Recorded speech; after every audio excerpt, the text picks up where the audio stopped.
காஞ்சிபுரம் மாவட்டம் மதுராந்தகம் அருகே உள்ள உத்தமநல்லூர் ஊராட்சியில் இருளர்களுக்கென கட்டித்தரப்பட்ட பசுமை வீடுகளில் போதிய மின்வசதி இல்லை என புகார் எழுந்துள்ளது.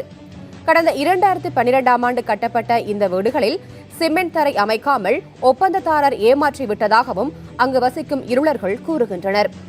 சிறிது நேரத்திற்கு மட்டுமே பயன்படுத்தக்கூடிய அளவிற்கு சூரிய மின்னொளி தகடுகள் மூலம் மின்சாரம் கிடைப்பதாக குடியிருப்புகளில் வசிப்போர் குறை கூறுகின்றனர். இதனால் இரவு நேரங்களில் அவதிக்கு ஆளாவதாகவும் அவர்கள் கவலை தெரிவித்துள்ளனர். இந்த பிரச்சினைகள் தொடர்பாக அச்சிறுபாக்கம் ஒன்றிய வட்டார வளர்ச்சி அலுவலர் பத்மநாபனை தொடர்பு கொண்டு கேட்டபோது சம்பந்தப்பட்ட இடத்தில் ஆய்வு செய்து உடனடி நடவடிக்கை எடுக்கப்படும் என தெரிவித்தார். வீட்டில் குடிப்பகுதியில் தான் நாங்கள் இருக்கோம். நைட்டில் கரண்ட் இல்லாமல் ரொம்ப அவஸ்தையாக இருக்குது. நைட்டானால் பூச்சி போட்டு அதிகமாக வருது. குழந்தைங்கள்லாம் நாங்கள் வச்சுட்டு இருக்கோம். ஏன்னா ஒன்று கச்சா கூட ஹாஸ்பிட்டல் போகிறது ரொம்ப தூரமாக இருக்குது.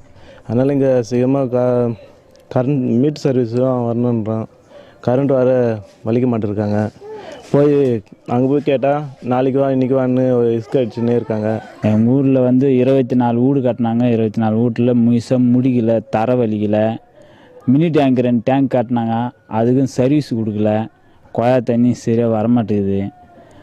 இந்த சூரிய ஒளி கரண்ட்டு போட்டாங்க. சூரிய ஒளி கரண்ட்டு போட்டது என்ன பண்ணுதுன்னா 10 மணி நேரம் கூட எரிய மாட்டேங்குது. காலைல சாயங்காலம் 6 மணிக்கு போட்டால் ஒரு 7-8 மணிலாம் நின்று போகுது. அதோட இருட்டில் தாங்கிறோம்.